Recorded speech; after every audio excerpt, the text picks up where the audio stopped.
Welcome to the Turkey Hunter Podcast, the original all-turkey, all-the-time podcast with your co-hosts Andy Galliano and Cameron Weddington. In our weekly podcast, we're going to bring you some wild turkey calling tips like this. From there, we're going to go into, she's aggravated, there's another hen that's challenged her, or she's challenging another hen. She's going to cut an excited yelp.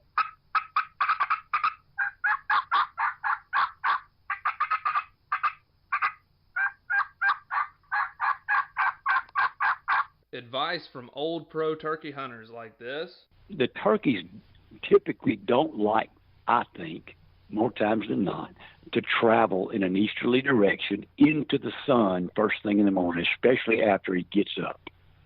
It's a blinding thing. It's just like you. It's hard for you to see into the sun. Mm-hmm. So if I have a choice, I'm going to try to make it so that I'm going to be on the west side in the morning, east side in the afternoon of a turkey. Exciting live hunts like this. Holy crap, they're coming.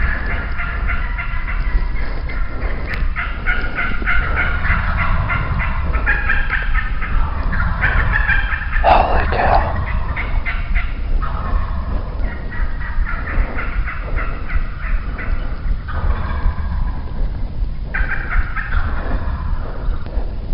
Oh, God.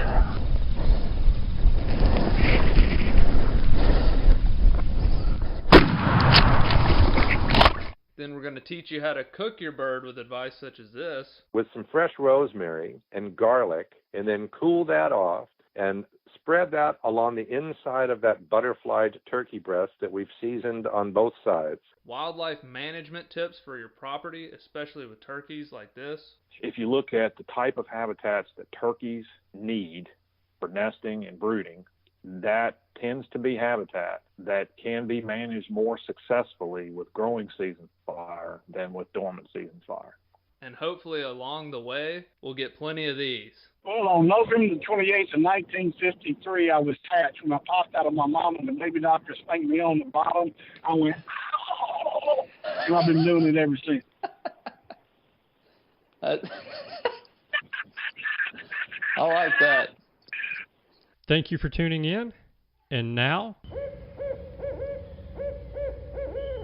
for this week's show. Hello and welcome back to this week's episode of the Turkey Hunter Podcast. You are listening to episode number 535, the American Wild Turkey Heritage Foundation interview with Paul Campbell. And I am your co-host and the guy who just put Black Death and my little 20-something in gun cases, just like a bird hunter puts bird dogs into the dog box in the back of the truck, and they were fired up and ready to go, and I am too. Yeah, when's the opener? Is it a weekday this year, or is it on Saturday? It is on Wednesday the 25th. Very nice. You are coming right up, man. I know you're excited. Yes, indeed. Yes, I'm the indeed. co-host, and I'm the guy who is trying to find a gobbling turkey himself. Yeah, we were talking about that a little bit before we hit the record button. So season started out with a good bit of gobbling for you and has since slowed down. Is that? I wouldn't say a good bit. I haven't. It started out with more than I'm hearing now because, if I heard a gobble, it would be more than now. But the turkeys I've heard so far, I have not. I got on one group of turkeys that gobbled really good so far. And that's where I absolutely thinned some pine trees. But outside of them, the other turkeys that I heard early in the season would gobble mostly 1 to 3 times maybe in the tree. I heard one gobbled maybe 8 times in the tree. Yeah. And then I heard one turkey gobbled 2 times after he flew down. So, I mean, very sparse gobbling. There's a lot of sign in a lot of areas I've hunted. I mean, scratching like crazy. The massive acorn crop we had last year, or I guess this past winter, there's still acorns all over the ground. Yes, The there turkeys is. are very much using hardwoods still. They haven't all moved out to the fields yet, but I know I'm in sign and just very quiet. Haven't heard much gobbling other than the one day. And then, I mean, even the hens, like, I know I'm seeing sign everywhere, but I don't see or hear or flush any hens. I don't know where they are. Interesting. I'm in so much sign, I would, you're just like, oh my gosh, okay, over the next rise, when I peek over, I should hear them scratching, and there'll be just a whole valley full of hens. Yeah. But I've called up one hen. Outside of that, it's been just real quiet. Everything's quiet. So, it's just a head game at this point of, am I hunting a ghost of where a turkey once was, or am I hunting a turkey that's still there and he's just not gobbling? That's part of the fun and frustration of the sport, is it not? It is. And I mean, you have that on not only public lands, but hunting clubs, private lands. It's just, you're in sign and you're like, man, there should be one. But man, I mean, like today, it's just gorgeous. But I didn't hear one. So like, do I come back here, or is he already dead? I don't know.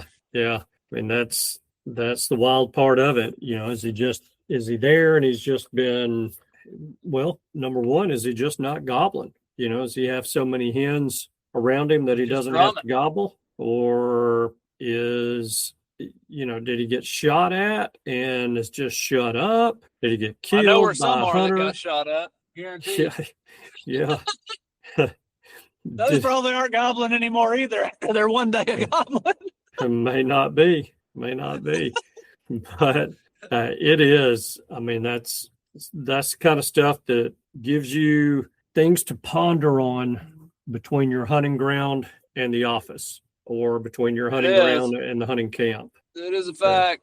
I don't know. There's just a lot of factors. I don't know that we know them all, but the better gobbling turkeys or subordinate turkeys maybe that are trying to attract the hen, maybe, a lot of them have been killed by this point. And so just that alone is less gobbling. And then when you have them not gobbling, I think other gobblers are less likely to gobble because, if you have 10 gobblers roosted on a ridge together, all up and down the ridge, once they get going, they feed off each other. Well, there's truth to that, but there's also, you think about it. If you have a gobbler that is, let's just say he's hanging out with a group of 8 hens over the course of a day after day, and there are, let's say there's another bird 300-400 yards down the draw, the same draw that this bird is in, and that one bird gets killed. Well, those 8 other hens, they still feel the need to breed.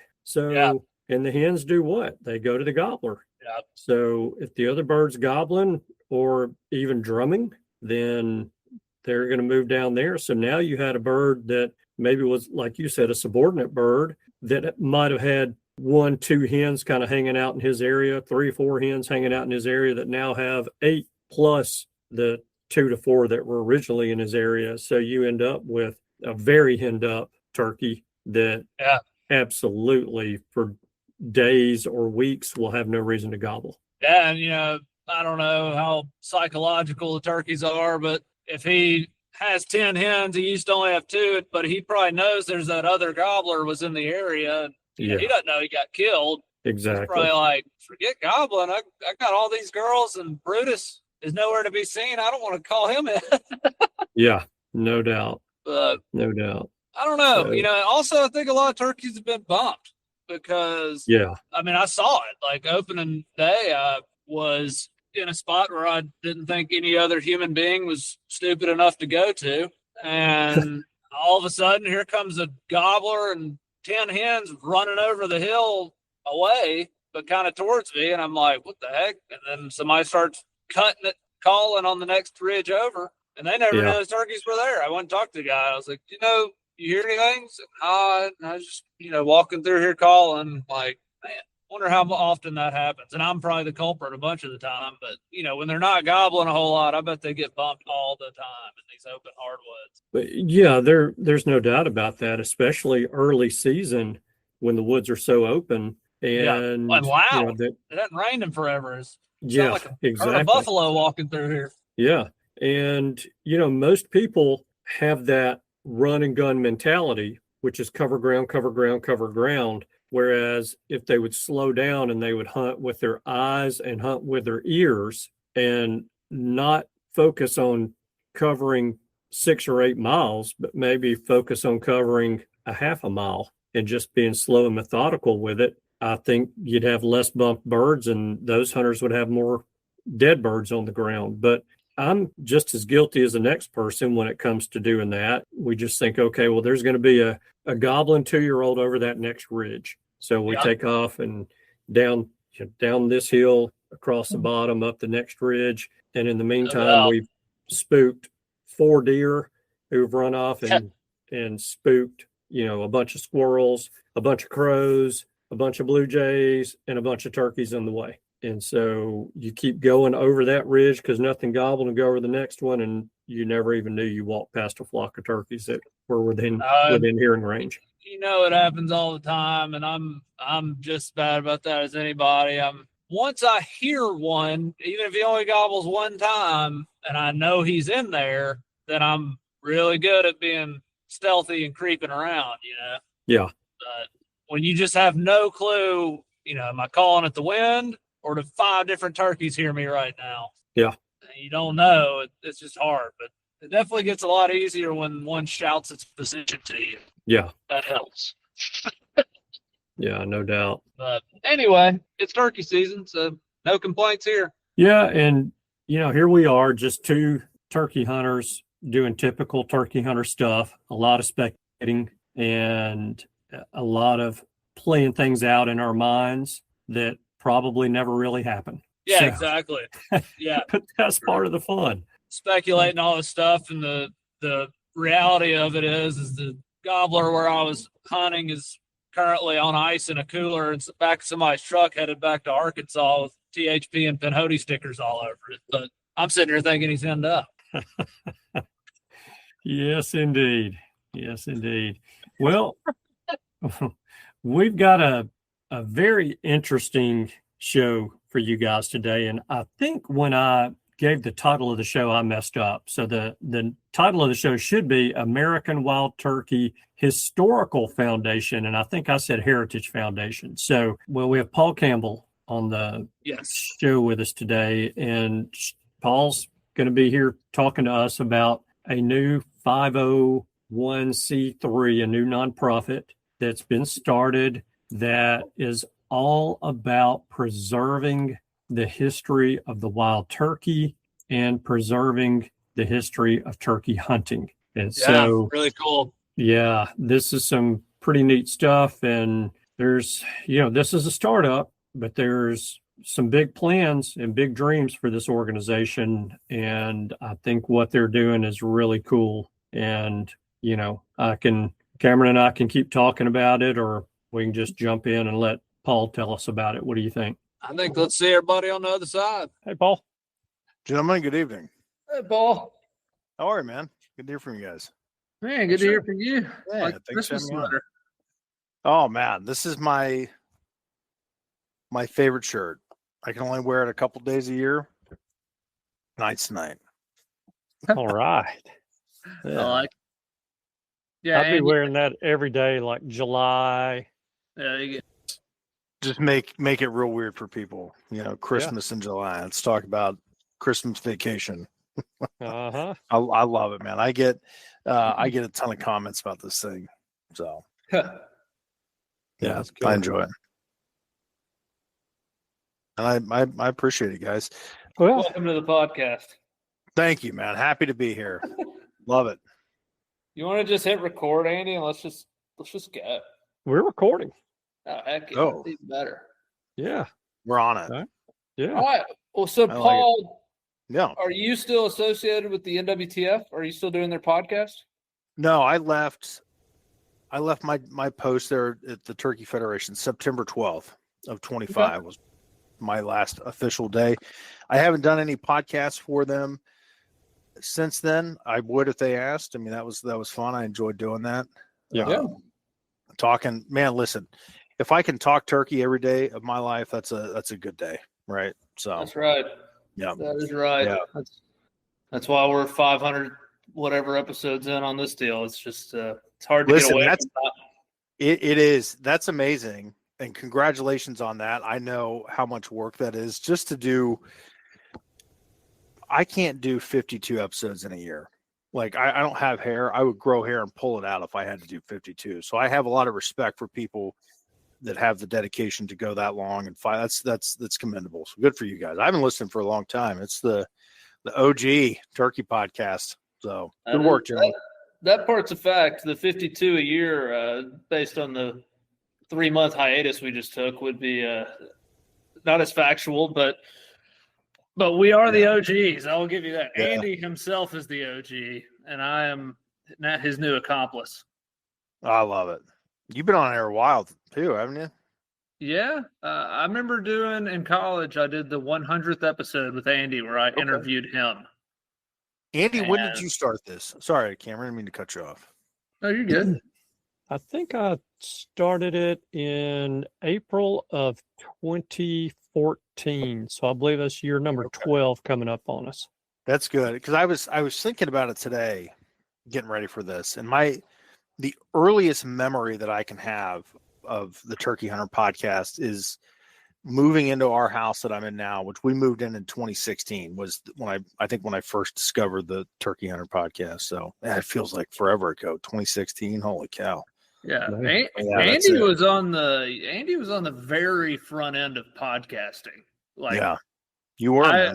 I literally discovered what a podcast was, and then I was like, okay, now turkeys and podcasts, and there was one, right? And it was him. Yeah, yeah. That's exactly it, man. I mean, I was like, maybe there's a turkey podcast, and here we go, Turkey Hunter podcast. Yeah, you were on the very front end, Andy. Yeah, it.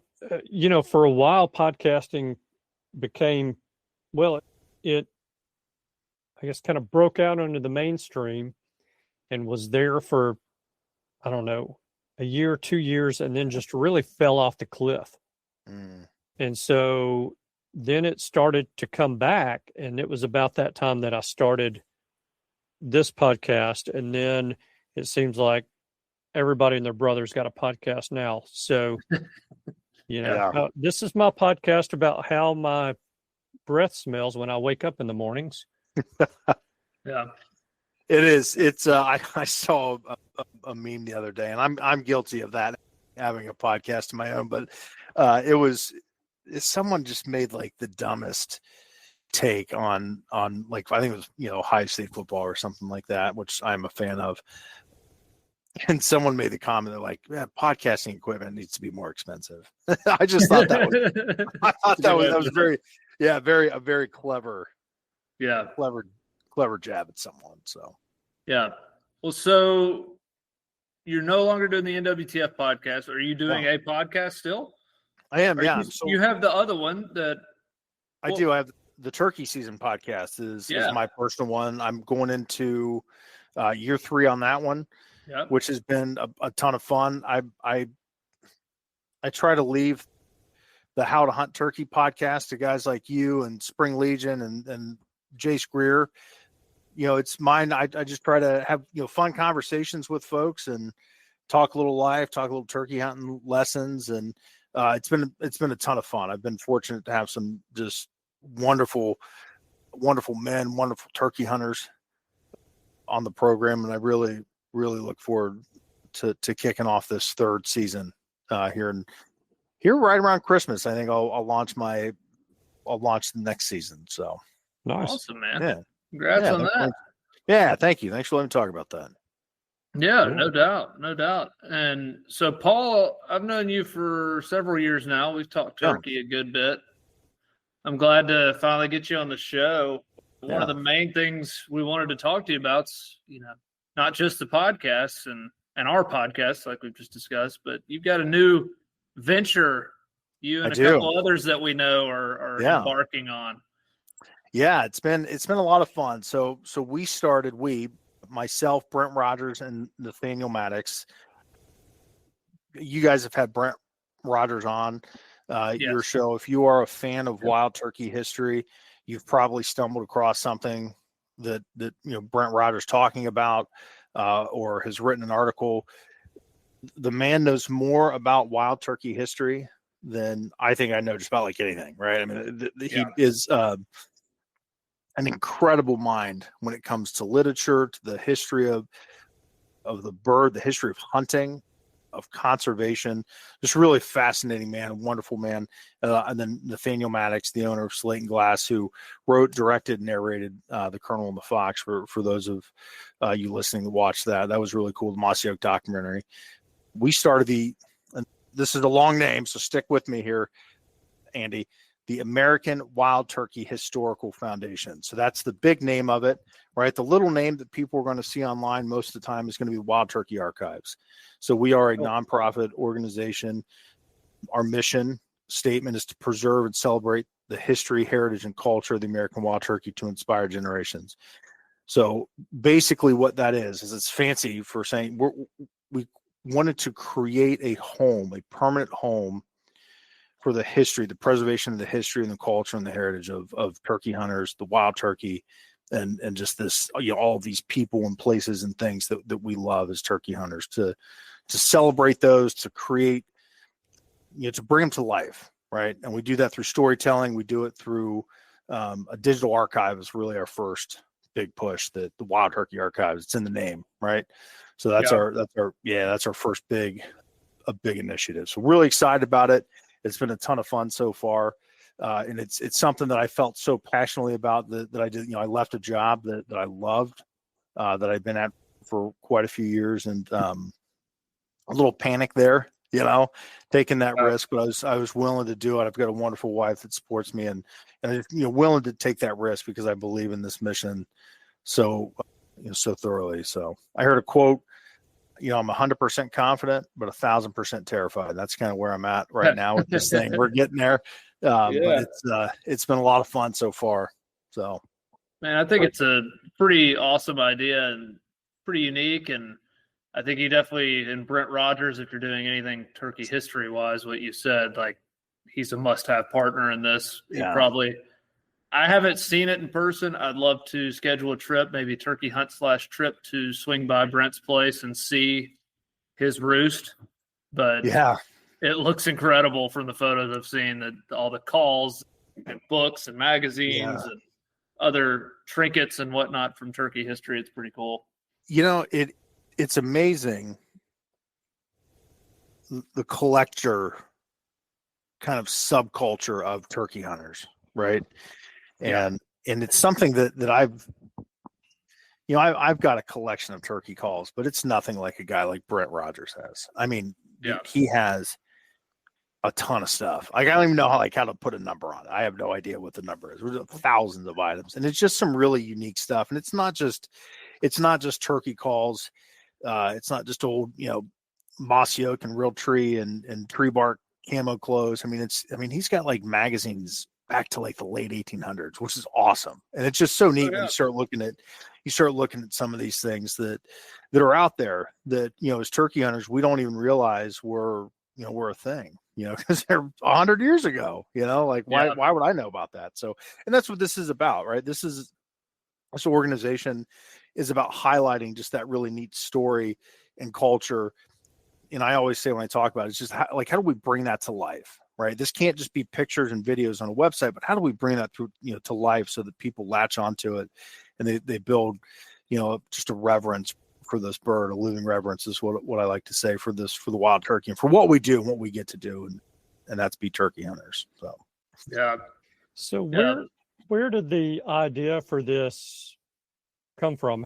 How did you guys do this? I mean, maybe there were some cold beers or some bourbons involved, but yes, I'll send you a picture. Actually, I'll send you a picture of the cold beer and bourbons outside of this interview. Okay, that'll work.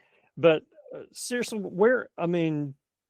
there's so much out there, and this is Brent's been working at his collection for years and years, is continually working on it. Most people would consider the amount of time that Brent puts into doing what he does with his collecting to be a full-time job.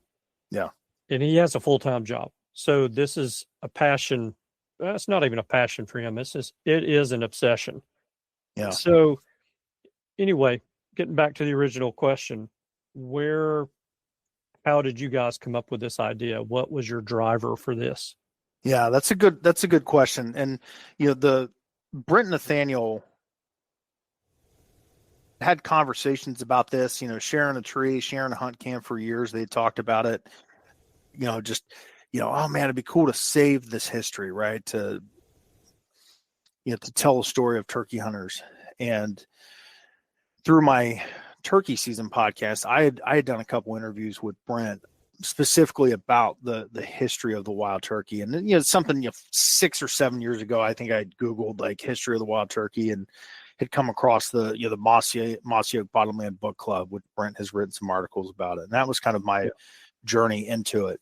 So Brent and Nathaniel had the idea, and I had been kind of working on something, an archive very similar in my spare time, just cataloging, any references of wild turkeys, and very like just for my personal self. And I had that conversation with Brent, and he's like, well, I've got this guy. We've been working on this thing. I want to talk to you about it. And it was basically starting a historical foundation or a historical society, whatever you may want to call it. And it was over the summer of 2025. And so the three of us started putting kind of thought to paper, right? Like, how do we get these ideas out of our head, and how do we make this a business? How do we fund it? And, it really there's a sense of urgency behind it because there is a shelf life on a lot of these things right now.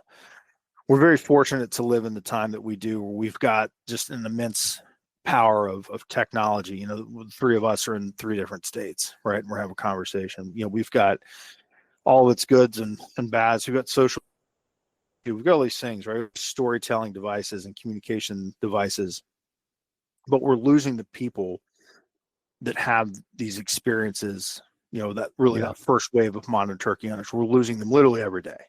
I read a story the other day that across the world, there's 5 World War II veterans that die a year. 5, because there's no one left. It's going to be 0 any moment. Let's just say it's very similar with the turkey hunters. Yeah. When we look at like the first wave of modern turkey hunters.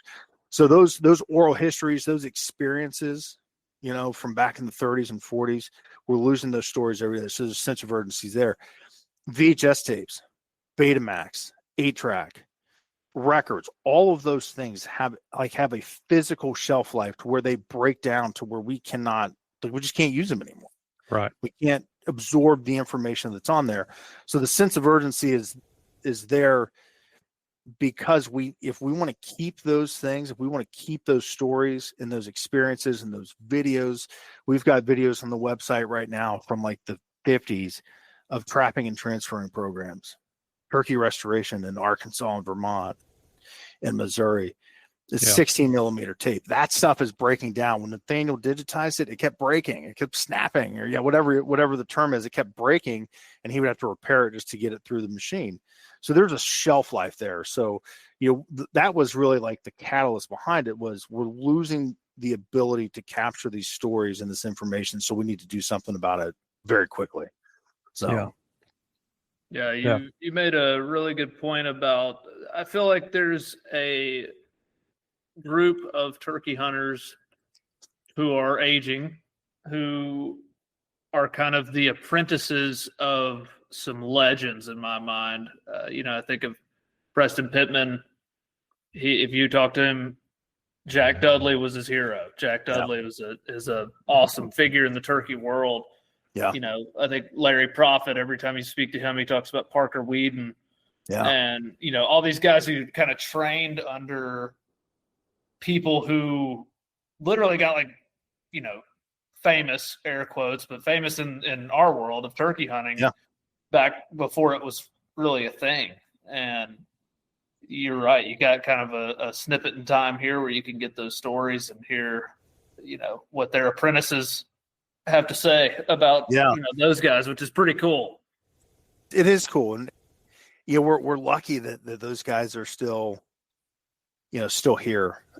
And it's just it just connects us, right? Like when you look at those, what was the 6 degrees of Kevin Bacon, right? Like 6 degrees of turkey hunting. Like just was like you mentioned a guy, Larry Prophet. I mean, we can go way back in the Wayback Machine with a guy like that, and how long he's been in the game, so to speak, and studying under guys like did you say Jack Dudley?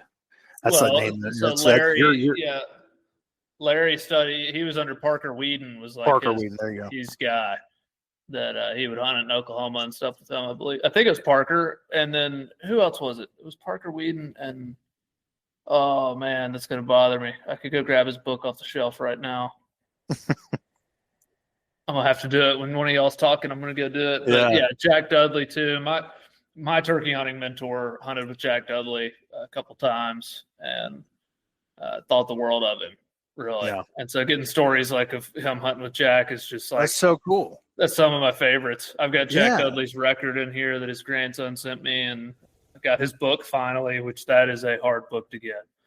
But I got his book, and it's one of my favorites. And that is yet again very hard to get. Yeah. But it's so neat that we have the opportunity to do that, and we want to capture those stories, with video, with film, with audio, with long form journalism, and just get it out, right? Just let people come and see it and learn about these people and what they went through, and you're just like the cool stories are endless. I mean, you're just always going to have just neat stories to tell. Andy, I'll tell you one. Like, I met a gentleman in Tennessee who in 1966 had never turkey hunted. Didn't really, had known about trees. I think he was like 14, 15 at the time.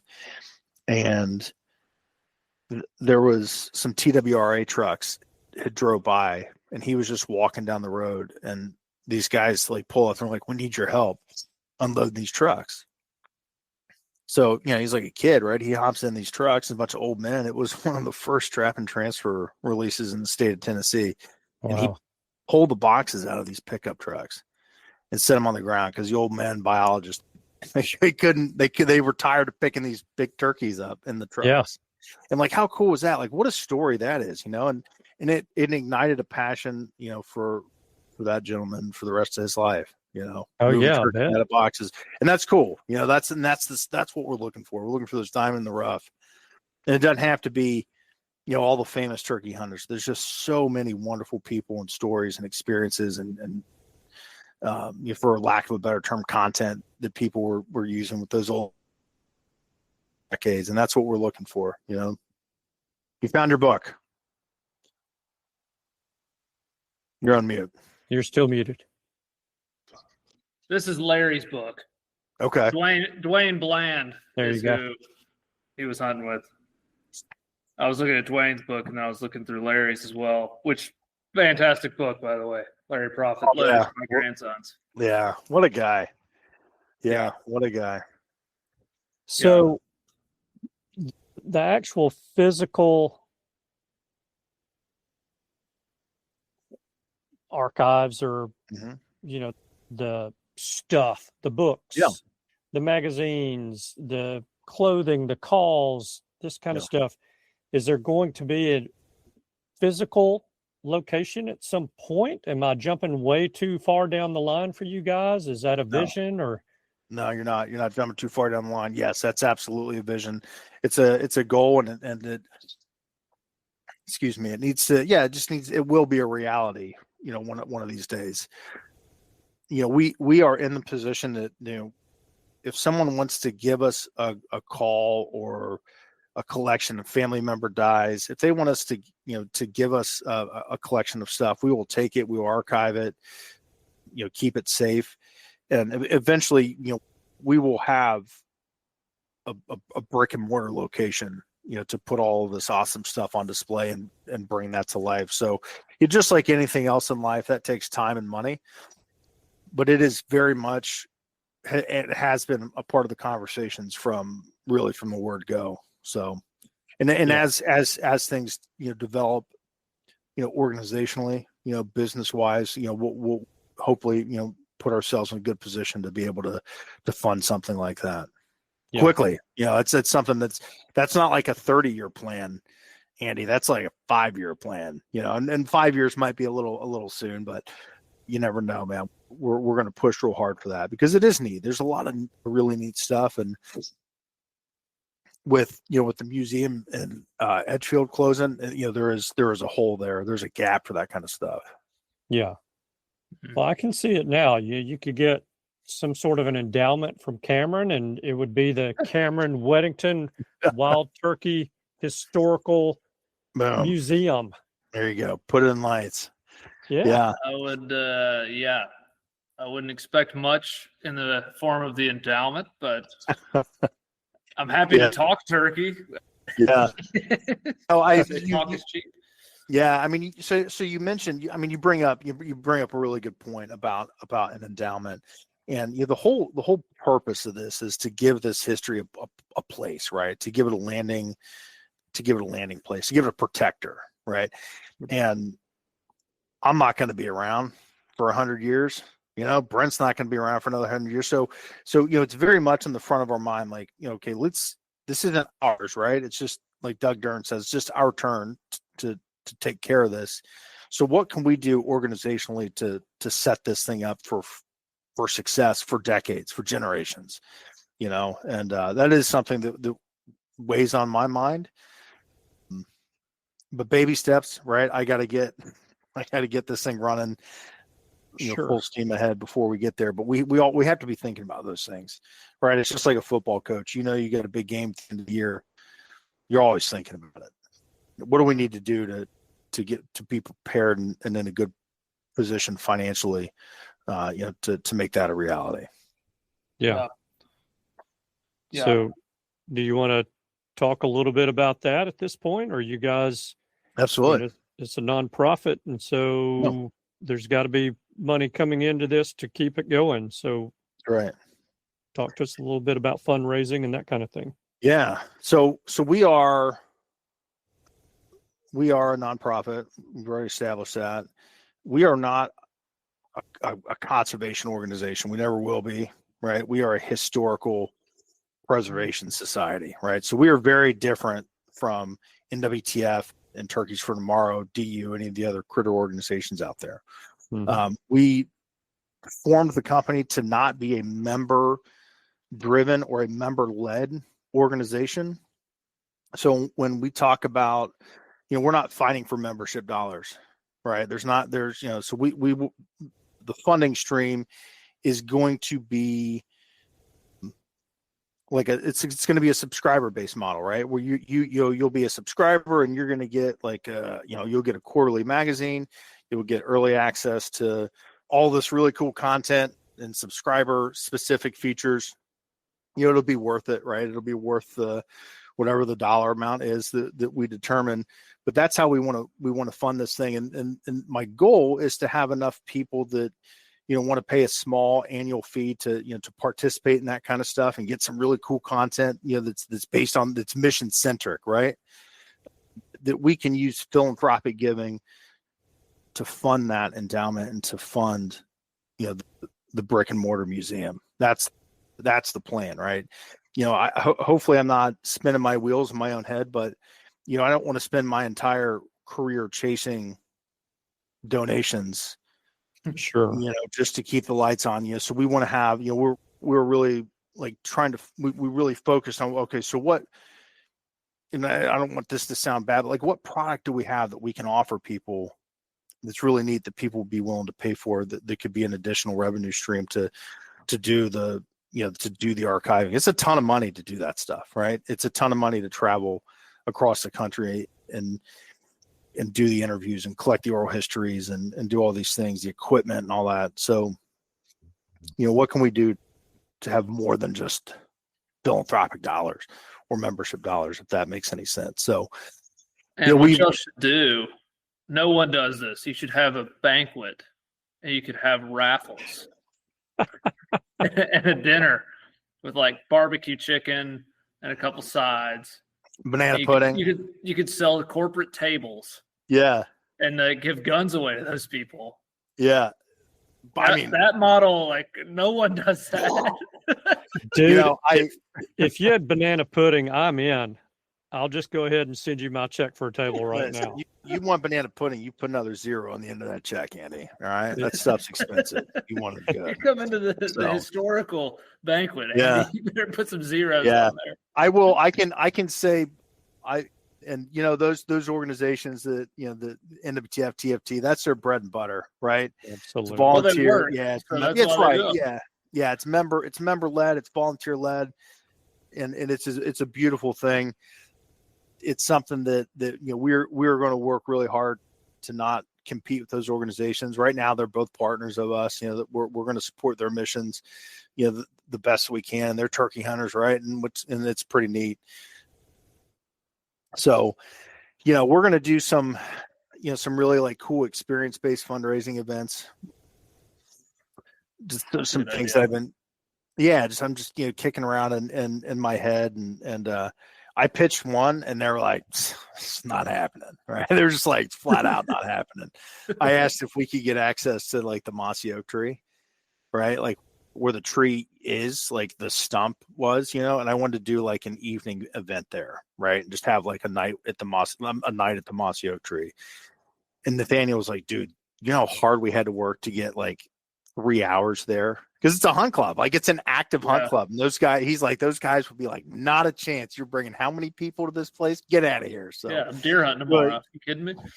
Yeah, exactly. Because you can't do it in the spring, and no one wants to be in Mississippi in July. So your time to, but wait a minute. Some of us live very near Mississippi in July.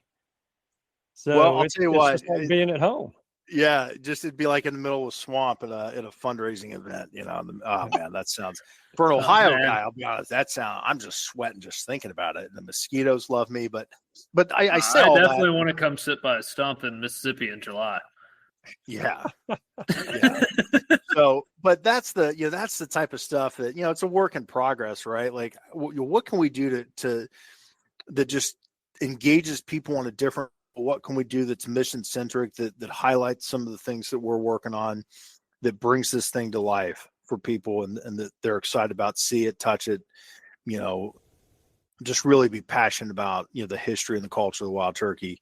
And, it's going to be an evolving process, but we'll have some fun doing it. And there'll be a few swings and misses, I'm sure. That's part of growing, but you got to try, right? And so we're going to do everything we can to make this unique, and to make it special for people, and just go as fun as we can, I guess. So y'all need to, from what Andy's talked about, I haven't ever been yet, but y'all need to go shake some hands at Unicoi. There's a lot of turkey history going on that floor. Yeah, so we'll be there in January.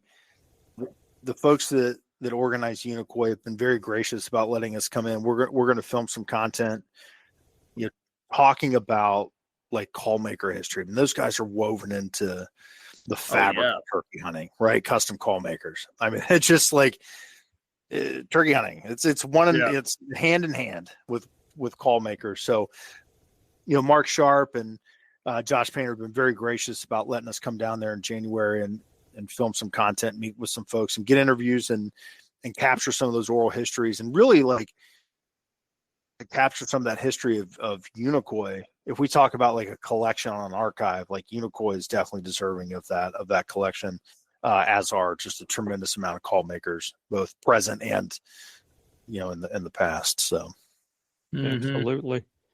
Yeah, I mean, you've got so many of those guys, especially the older ones, who learned how to make calls from, we were talking about OGs originally, talking about guys that were learning how to make calls from the real OGs. Yeah. I mean, it was, and you're one generation off, essentially. Yeah, exactly. From what is true turkey call making history. Yeah. I would assume that was probably about as secretive as anything. How to make your call. Yeah, it's like one of my favorite stories of a group of call makers, like the call makers from like Eminence, Missouri, and I'm sure you're familiar with those. Like Walter Winterbottom is one, and the guys making the boat paddles, and just the call making lineage and heritage that came out of this little tiny town in the Ozark Mountains in Missouri. And it's just a fascinating story. And it's just like you said, Andy, it really is limitless when you start drilling into it and drilling down and getting into the weeds about the people and the places and just the moments that make this special. And it's just, everything just like stacks on top of it, and you get what we have now. So yeah, it's cool. I'm really looking forward to going down to Unicoi and meeting some of these guys. And, fortunately I'm right in the middle of trying to start a new business. So my call making or call buying budget is going to be like real slim. So yeah, that's what you think. You hadn't gotten there yet. That's exactly right. Yep. Let me tell you from experience, plan on spending $0 on calls. Because it doesn't matter if you plan on spending 1,000, 5,000, 0, you're going to go over budget. So just make yourself feel good for your pre-trip plan and say, I'm not going to buy a single call, and just see how few you can come home with. Gosh, man, I'm a sucker for a good custom call. This is one of my favorites. I mean, you guys, is that familiar? Marlon Watkins. Yeah. Okay. Yeah. I've got the screen so small over here. I can't see it, but that's awesome. Yeah. It's just, it's meeting guys like that. I mean, it's just, what a cool guy. And it's just, call makers they're so interesting, man. They're, I feel like I can say this and not offend anyone. Like turkey hunters, like we're just a weird bunch, right? Like you guys know what I'm talking about. We go to parties and people are like, what do you do? And you're like, oh, well, I like to turkey hunt. And they're just like, it's the cat's out of the bag, right? Like you just, and call makers, man, they're like a weird bunch, but like in a good way. I've been fortunate to be around some call makers, some really good call makers while they're making calls. And they'll run a box call and they're like, well, just trash, and they'll smash it right there. I'm like, dude, oh my God, what are you doing? That thing sounded amazing. And it's like, I would play that. Like, here's $20. Like, you just broke this call. This thing's amazing. And it's just like those guys, the expectations, for perfection that they put on themselves. Like, I'm talking like the elite call makers, man. I have just a ton of respect for that. The way that they operate and just the ear that they have. And and not all of them are like that, I'm sure, but I love it, man, when they get angry about a call. And I've watched a couple guys just smash box calls that I would run in the woods that day, Wow. And those guys they're not jobs. And I say that with all love and respect that I possibly can. So, yeah. Well, so if somebody's wanting to learn more about the society, is there a website? Do you want to share the website? How can people get involved now? Yeah. I know we're in the first inning of this deal. So we're climbing up from the basement floor. We're halfway up through the first, headed to the second floor, I think. So awthf.org. That'll take you there. You can find us on all the social medias, Wild Turkey Archives. We've got some stuff up there now, just kind of like some placeholder stuff, but we've got the collection humming. We've got, right now in hand, we have 6,000 VHS and Betamax and 16 millimeter and 8 millimeter film that we are in the process of digitizing right now. That is a big process, but it's been a ton of fun. So we've got some really cool stuff on there right now. So we've got a 16 millimeter film collection, Arkansas wild turkey, Virginia wild turkey, just some really neat things. We've got a night and hail collection that will be, it's going to be unbelievable. Harold and David and the company have been very generous with giving us access to all of their old school hunts. And we've got like hours and hours and hours of blooper reels from those guys, which is really cool. We got a bunch of unseen footage. We've got right now National Wild Turkey Federation Betamax collection from the 1980s and 2000. A lot of this is uncut, raw videos. There's a 45-minute interview with Colonel Tom Kelly in 2005. It's raw, unedited. It's awesome. Yeah, so there's just going to be a lot of, and we're just scratching the surface with this thing. And you'll get it rolling. There's going to be people who get interested and be like, "Oh, I have this," and like you're not even going to, there's so many little hidden gems out there. I mean, my mentor pulled out a video one time. His dad videoed on like I don't even know what you call those things, but it looks like the old timey like slideshow looking deal. That's so and cool. It was the first turkeys released in West Tennessee. He's like, he was out there videoing it. And I was like, this is amazing. Like, you've just had this sitting around. Yeah.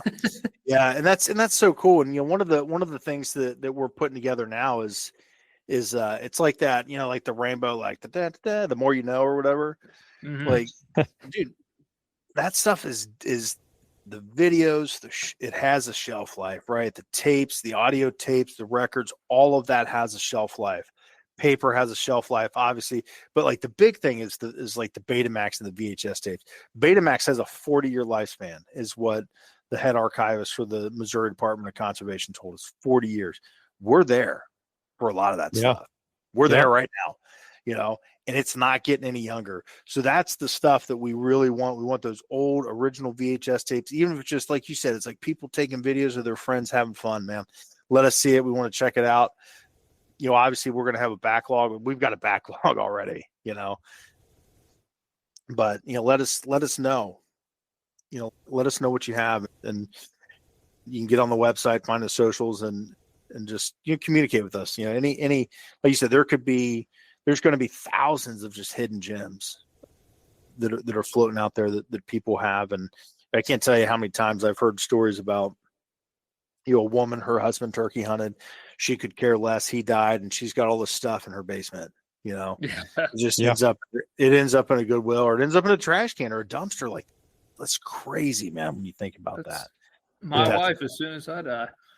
Right. Oh my gosh, dude. If I die tomorrow, like, I don't know what, like, thank God my son is 22 and he likes to turkey hunt, so he could have everything in this office. But, if it wasn't for him, like, my wife would be like, what are all these little bottles with rocks in them? What are we going to do with all those? Those are my prized possessions. Right. Like, there's a fire in the house. My wife's like, what are you doing? I'm like, I got to get my gritstone collection. The 18 states like, I'll be right back. This is key.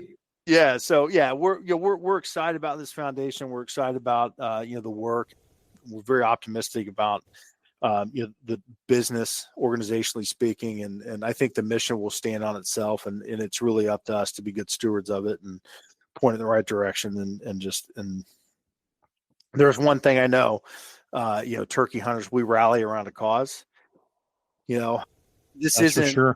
This isn't life-saving work, right? We're not saving the lives of turkeys. We're not putting them in boxes and taking them out or doing research or any of that stuff. But that heritage and that culture is something that we should be proud of as turkey hunters, and it's something that I think collectively, as a community, we should at least pay attention to just a little bit more, right? Not everyone's going to care about this. We know that, and that's okay.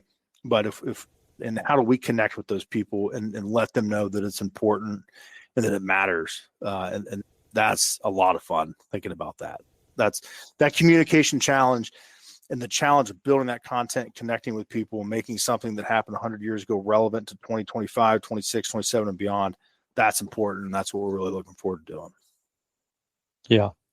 So if someone out there, like Cameron was talking about, his mentor has this basically a slideshow type of thing of releasing turkeys in West Tennessee. If someone out there listening has something like that, you guys, first of all, are going to look at it, make sure, yes, this is the real deal. This is something that we do want to archive. You're going to digitize that and then give the originals back. Correct. Yep. So we'll give it back unless someone wants to make a physical donation, which, we have some of that already. And I'm sure more of that will come. If someone wants us to, just take care of it and keep it in temperature controlled facilities and keep it preserved that way, we absolutely will do that. So, but if someone wants to if they have a collection of old tapes or calls or whatever it is, and they just want to see it, digitally preserved, we can also, we're looking for that stuff as well. Okay. And then once all of this gets digitized, is it all going to be on the website? Because I can imagine that is a ton of bandwidth, so to speak. Yeah, be a lot of storage, and it is. That's not cheap. Yeah, no, it's not cheap, and that's where, it's going to be about just, is a nonprofit. We want to be transparent with expense, transparent with costs and money coming in and everything. The archive as it stands right now in 2026 is going to cost about $40,000 to operate for the year, and that's that's with what we have right now. So,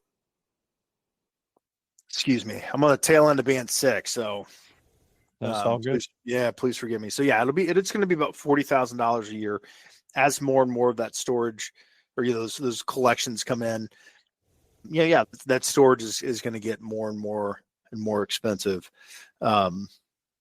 We've got the terabytes of stuff right now that we've already digitized, and again, we're like fortunate to live in the time when a terabyte of cloud storage isn't crazy expensive, like it was 5 years ago even. So it definitely adds up, and it will continue to grow, and that'll just be more the need, right? That'll be something that we'll communicate, like this is what we need, is we're up against, this is how much it's going to cost to do all this. So very much like, this is how much it's going to cost, this is what we're going to do with your money, right? We're going to pay for the archives, we need like another digitizing machine. We have thousands of books, Cameron. We need this machine that automatically turns the pages and collates them, and this is like an archival, like museum grade piece of equipment. We've got to have it because, like I said, we've got thousands of books that we need, and papers and digests and stuff that we want to archive and get on the website. We can't stand there and do it. That's just one of Brent's bookshelves. You got to get to the other ones.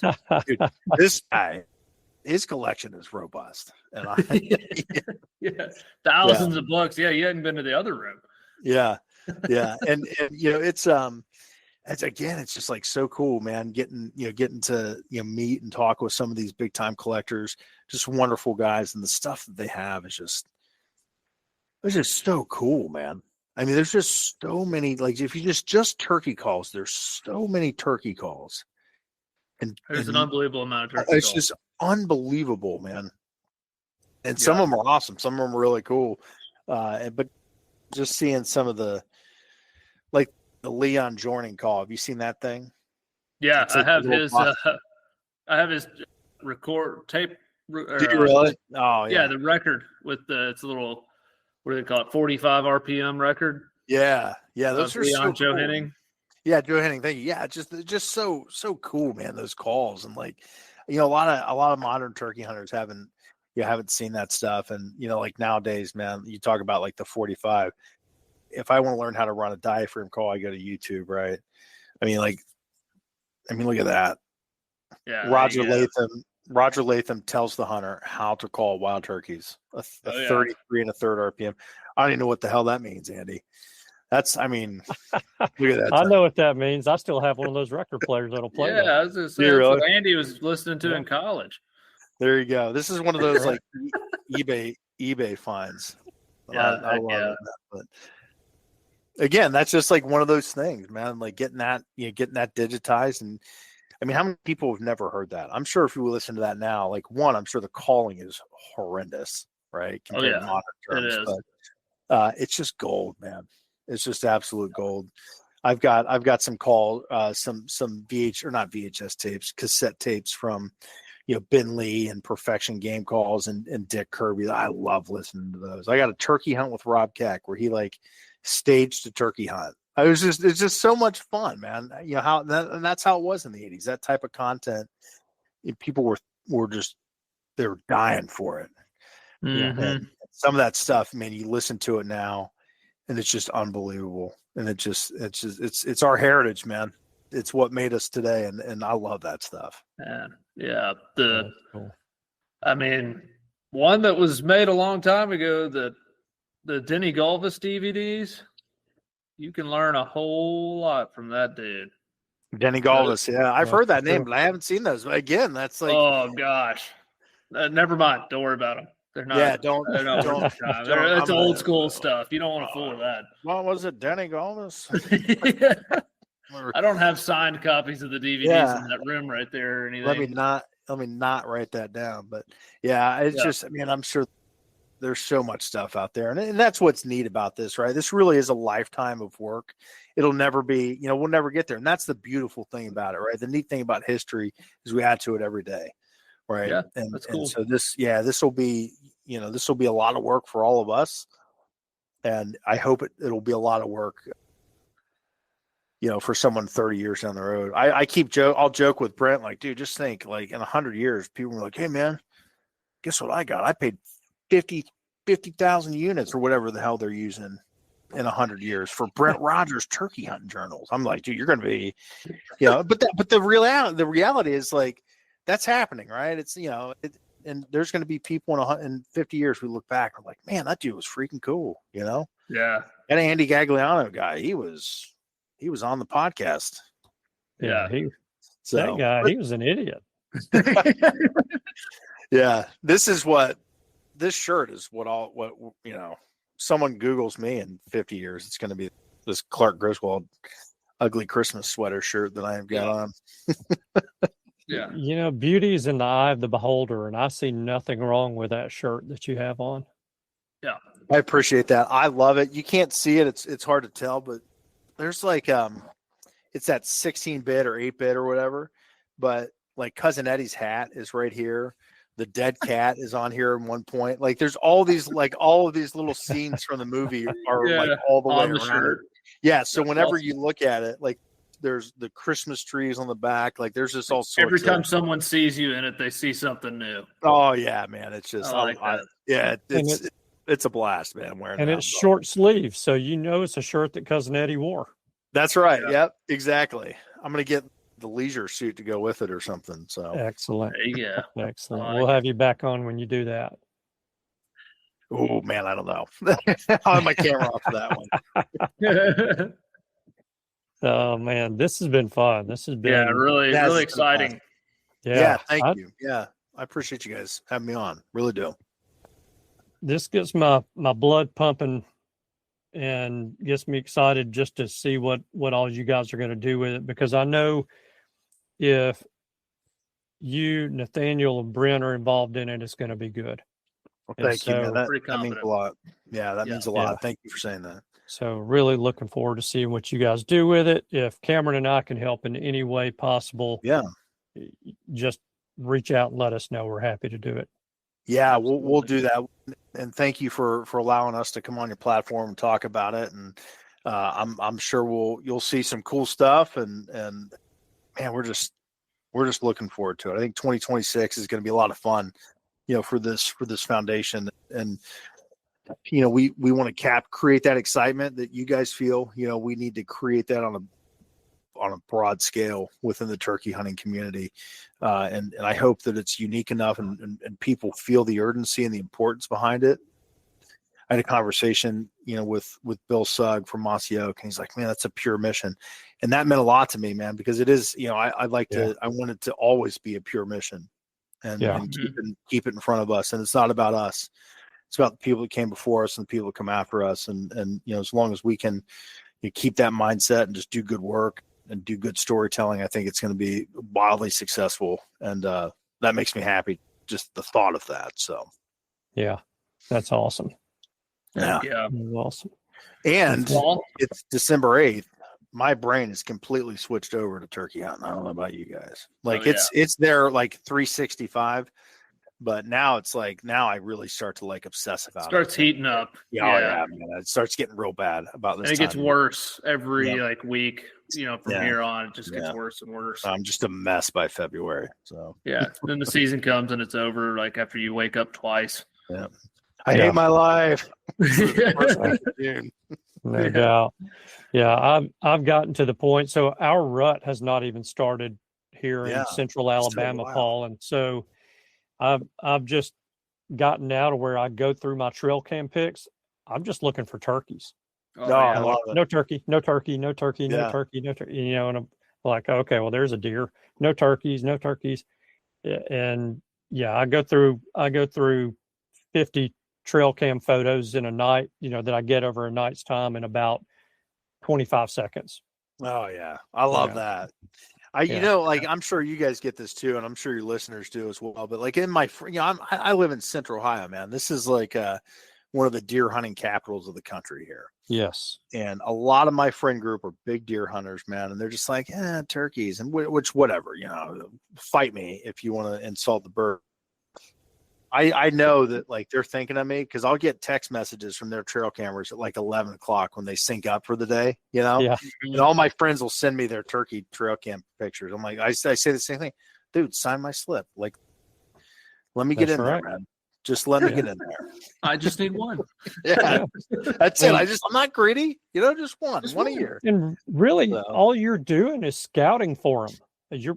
When you find a good set of sheds, you're going to mark that on your GPS or on OnX and send them the coordinates. And it's a good trade. You can even have the shed if you want it. Oh yeah, definitely. All day. Yeah. No, it's good stuff, man. Good stuff. Awesome. I'm ready. I'm ready. So thanks again for having me on. I really appreciate it.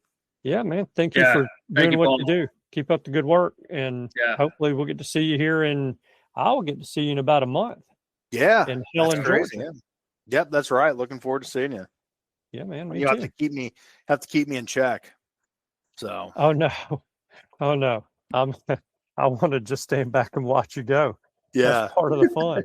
I remember like my first NWTF show was 22. And I was just like, oh my God, why have I never been here before? Like, I need this, I need that, I need this, I need that. I'm like, I walked like 70 miles inside of that place in the week. Oh, yeah. I love it, man. I know Unicoi is going to be the same. I feed off that environment, that energy. And I love hearing turkey yelping, and man, it's just, I'm ready. That'll be my new kickoff to the year. If I go once, I'll have to go every year. So yes, you will. Yeah. It's an experience. Yeah, absolutely. Awesome, man. All right, Paul. Thank you so much. And good luck. Thank you. My pleasure, gentlemen. Thank you. Merry Christmas to you and your family. Yeah, same to you guys. Thank you, buddy. All right. Yeah. Bye. I think really neat. Yeah, I'm excited to see what all they can do preserving this is a very historically rich sport. We had the episode on Jack Dudley the other day, and all these people who kind of pioneered this thing, and great idea to make sure, all these VHS tapes and DVDs and stuff that's kind of going obsolete, making sure we have it preserved. Yeah. Recording, records. Yeah. And you go deeper than that, and you think about 100 years ago, 200 years ago in this country, the wild turkey is what helped to sustain a population of a country. And it's kind of funny if you think about it, because we see them all the time. We cuss about them all the time. We see their work all the time, or if you want to call it the damage that they cause all the time. Same thing with beaver. I mean, the beaver sustained settlers and pioneers and entire little communities as they traveled from one area to another. The white-tailed deer, same thing. And here we are in this modern age where we can go to the grocery store and get darn near anything we want, but especially get enough to survive. And we look at these animals a lot of time, and I'm just as guilty as anyone. We look at them like, okay, well, I'm going to go hunting, and it's just of course I'm eating what I kill. 9 times out of 10, I don't eat raccoons.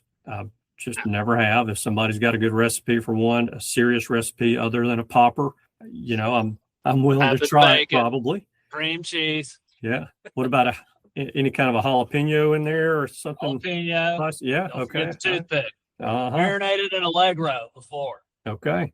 I'm in. Old secret recipe. Yeah, no doubt. The great coon recipe. But we look at these animals like, okay, I'm going to hunt, and I'm going to hunt for trophy. I'm hunting a big buck. I'm hunting a limit of ducks. I'm going out and I'm hunting a turkey to enjoy the hunt and hopefully kill a long-spurred, long-bearded turkey. Yep. But back then, people hunted these animals to have food on the table, not just for tonight. Yeah. Not just for tonight, but for tomorrow night and possibly the next night. And if you shot a deer or an elk or a buffalo, you hope that lasts you quite a while. So there's so much history in these animals and how our ancestors depended on them. And we depend on them today, but in a much different way than they did. And so being able to preserve some of that or bring some of that history into the forefront, into the discussion, and then you look at what happened to wild turkeys specifically with the population decline and how they were brought back.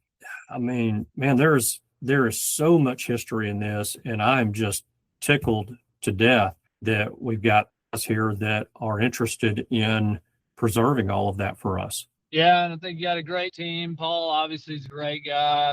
Really enjoyed our chat with him, and every time I've talked to him, I've enjoyed it. And Brent Rogers is very involved, I believe. We know if anybody's a collector of turkey memorabilia, it's Brent. So I think you got the right team assembled to do this. And as far as I know, I've never met Nathaniel Maddox, but he's one of the founders, and obviously this means a lot to him as well. And so, he'll be great he's so artistic, and he filmed that turkey hunt I did in Nevada. It's now banned forever, but he is incredible, has an incredible eye for videography. He did the Colonel and the Fox video. I know a lot of people have watched that. So quite the team assembled. I think they're going to do a great job. Yeah, no doubt. So this organization is now launched. We recorded this interview with Paul 3 months ago, roughly. Yes, been a while. Yeah, it has been a while. And so if you guys are interested in learning a little bit more about the American Wild Turkey Historical Foundation, you can go check their website out, www.awthf.org, and go check that out. If you feel inclined to make a donation, please do that as well. I think that this is a worthy startup myself. And so, any of you guys who want to support them, then please jump out there and do that. I know they would be appreciative as well. That sounded like a great favor of the week to me. Yeah. Heck yeah. Well, cool. Go. Well, good luck on opening day. I hope to get a picture from you of a dandy wild turkey that you take. Yeah, that or either maybe a nice long leaf pine. Yeah. We'll swap pictures of those. I got a good one. It was a saw log. This thing wasn't a sapling either. This was a nice saw log. So you just ruined some logger's day in about 4 or 5 years, huh? When that loaded TSS gets run through the sawmill. Yeah, they're going to say, man, what kind of beetles are these that got in here? No, sir. That was Cameron Weddington with a 12 gauge. I'm laughing with you, not at you. Oh, gosh. Goodness gracious. I have certainly done it myself, and it does not hurt any less when you hear of a buddy that did it. So anyway. Oh, yeah. It won't be the last. Won't be the last. Not at all. Not at all. Well, good luck to you as well. Send me some pictures. It's been a few days since I've gotten a picture from you, so I'm starting to get some DTs here. So hopefully you can break that streak, the bad streak soon. A few days too many. Yeah. Well, good I deal. figure We'll that'll all change soon. The birds will get so. to being a little more desperate here soon, and things will get back to being normal, I believe. I sure hope so. It should. I'm intrigued to see how the home state comes in this year, because I already opened my pool up. It was 90 degrees this weekend. I can't decide. There might be poults running around by the time we get to hunting. Yeah, you're probably right. Probably will be. I probably shouldn't even go. If I lived there, I wouldn't even go if I was you. Yeah, I agree. Just sit it. Actually, I bet you the crappie are biting like crazy now, and probably fishing. Just continue right on through until it gets super hot in June. Yeah, that's what I'd do. I'd just go fishing. It's not even worth fooling with it. I'm going to just throw another favor of the week out there. Why don't you send us some crappie pictures? There you go. Yep. Cameron.weddington@gmail.com. Andy@IamTurkeyHunting.com. Send us a picture of a big old stringer of crappie. That's what we need to do. We need to hold a crappie fishing tournament that lasts from April 1st to May 31. Have a big prize. Get some people really involved in it. Yeah. I'll throw some money at that idea. You can only fish from daylight till noon every day. Especially weekdays. Yeah. Yeah. You fish all day on the weekend, on Saturday and Sunday. Fish all day on the weekend. I like it. I think we should probably throw some money at that. That'd be a good deal. Yes, sir. All right, cool. Well, wrap it on up. I'll do it. Thank you guys so much for tuning in this week. We know that you have choices. We appreciate you spending your time with us. We hope you have a wonderful week, and we look forward to seeing you again next week. Goodbye. Goodbye.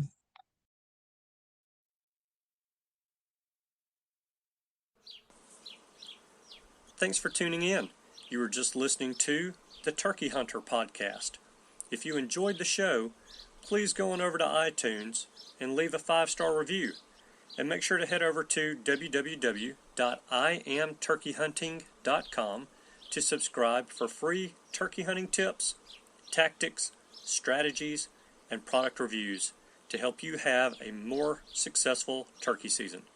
And stay tuned for upcoming episodes on hunting afternoon birds, how to film your hunt, and the breeding cycle of hens, as well as some guest interviews. Thanks again for listening.